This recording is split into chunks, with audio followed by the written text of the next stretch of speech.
says, they have not obeyed my voice, nor walked according to it, but they have walked according to the stubbornness of their own heart. Wow, that says exactly what Moses said, and here we are years later, and that's exactly what they did. The stubbornness of their heart, and after the Baals which their fathers had taught them. Therefore, thus said Yahweh of hosts, the Elohim of Israel, see, I am making this people eat wormwood, and I shall make them drink poisoned water, and I shall scatter them among the Gentiles, whom neither they nor their fathers have known, and I shall send a sword after them until I have consumed them. So what's this wormwood connected to here again?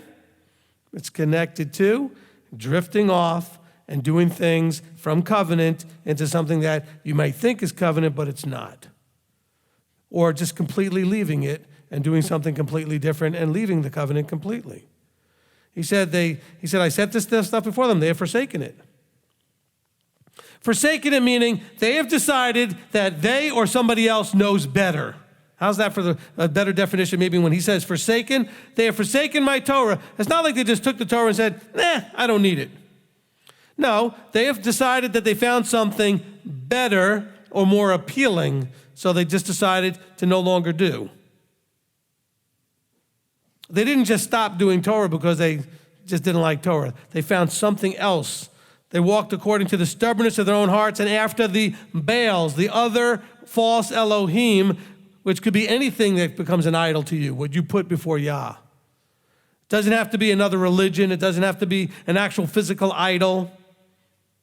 Because some of you worship at the altar of one of your hobbies, whatever your hobby may be, or some other thing. Some of you worship at the altar of the latest, greatest distraction, whether it's calendar issues or shape of the earth or the Godhead structure or whatever it is. What I mean by you worship at is that if you spend the vast majority of your time on that thing, that is your idol.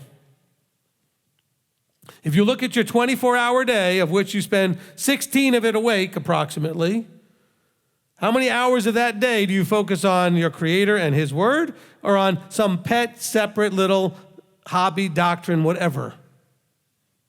Some of you find politics to do that, and all you do is want to talk about what's going on in the governments and all the world and, all that kind of whatever. Where is your heart? Where is your attention? How much time? Your time is going to exemplify where your heart's at. How you spend your time is going to indicate where you are.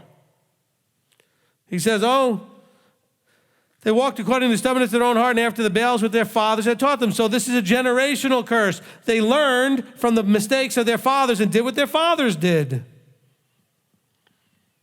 And so we imitate. He says, I'm going to make this people eat wormwood. I'm going to scatter them amongst the Gentiles who they never had a relationship with and their fathers didn't have a relationship with, and I'm going to send the sword after them to consume them. And actually, I'm not going to go much further, but just the beginning of verse 17. Thus said Yahweh of hosts, discern.